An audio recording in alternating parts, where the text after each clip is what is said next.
किन्नर अखाड़े के आचार्य महामंडलेश्वर लक्ष्मी नारायण त्रिपाठी जी हैं। कैसे देख रही हैं आचार्य जी आप? सबसे बड़ी बात यह है कि आज बसंत पंचमी है, मौका बहुत पावन है, अवसर बहुत अद्भुत है। क्या संदेश है आज के इस अमृत स्नान? सबसे बड़ा संदेश है समरसता का, कि हम सब एक हैं, हम भारतीय हैं, हम सनातनी हैं और सबसे पहले हम भारतीय भी हैं। और मैं यही समरसता का संदेश देना चाहती हूँ इस सत्य सनातन के ध्वज के नीचे जो महाकुंभ हो रहा है, और जिस तरीके से सरकार ने सज्ज होके और पुनः इतने सुंदर तरीके से अमृत स्नान करवा रहा है। जो भी घटना हुआ वो दर्दनाक है, और मैं जितने भी घायल हैं और जितने भी चले गए, मैं उनके लिए बहुत प्रार्थना करती हूँ और मैं चाहती हूँ कि हम भारतीय एक होके आगे बढ़ें और उन्नति की ओर चलें।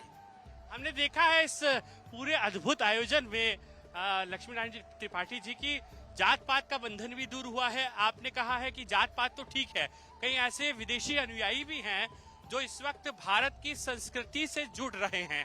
तो क्या लग रहा है ये कहीं न कहीं इस महाकुंभ की सार्थकता दर्शाता है? ये बहुत सुंदरता है ना, ये सनातन धर्म में ही हो सकता है और कोई धर्म में इस तरीके से आयोजन आप देख नहीं सकते। आज तो बहुत पावन मौका है, बसंत पंचमी है, तो क्या कुछ रहेगा बसंत पंचमी और महाकुंभ? बात कहूंगी बसंत पंचमी के दिन कि मेरे दुश्मनों का मुंह काला हुआ है, और जिस तरीके से आरोप और वो नकली पेपर दिखा के मेरे पे कटाक्ष और मेरे अखाड़े पे कटाक्ष करने की कोशिश थी। आप देख सकते पूरा अखाड़ा मेरे साथ है, हम एक साथ ही जा रहे हैं। जो साथ है वो जीतता है, जो जनता है वो जनार्दन है, वो प्रेम जो करती है, और जिनको महामंडलेश्वर बनाया वो हैं, वो थी और रहेंगे। देखिए जया, ये ही कहीं न कहीं महाकुंभ की सबसे अलग झलक है। तमाम विवादों से भी नाता रहा, साधु संतों के बीच में हमने खींचतान भी देखने को मिली, लेकिन सबका उद्देश्य साफ है। जी जी। तो ये देखिए, ये सिलसिला लगातार चल रहा है, और अब बसंत पंचमी का क्योंकि आज खास पर्व भी है तो इसका एक अलग तरह का महत्व हो जाता है। बसंत पंचमी जो हर साल माघ महीने के शुक्ल पक्ष की पंचमी तिथि को मनाया जाता है, लेकिन क्योंकि महाकुंभ चल रहा है तो आप इसका आध्यात्मिक महत्व और ज्यादा समझ सकते हैं। यहाँ पर निकल चुके हैं और रामकृष्णानंद जी महाराज जो अमरकंटक से आए हैं। महाराज जी क्या कुछ देख रहे हैं आप? इस अलौकिक भूमि को हम देख रहे हैं और ये दृश्य मुझे लगता है कि बहुत विहंगम है, बहुत अद्भुत है। बात यह है, बसंत पंचमी के परम पावन पुण्य अवसर पर 2025 के महाकुंभ में त्रिवेणी का ये जो संगम है, इसमें एक सनातन धर्म का विराट रूप है। जो लोग सनातन धर्म पर आक्षेप करते हैं कि सनातन धर्म में अनेक विकृतियां, अनेक जातियां, अनेक संप्रदाय हैं, और परंतु अनेकता में एकता का यदि दर्शन होता है तो तीर्थराज प्रयाग में होता है। बात यह है, आप देखें, चाहे मकर संक्रांति का स्नान रहा हो, चाहे मौनी अमावस्या का स्नान रहा हो, किसी को किसी ने टेलीफोन करके नहीं बुलाया, किसी को किसी ने आमंत्रण देके नहीं बुलाया, और न केवल इस देश के लोग, विदेशों के लोगों ने भी आकर के गोता लगाया त्रिवेणी में।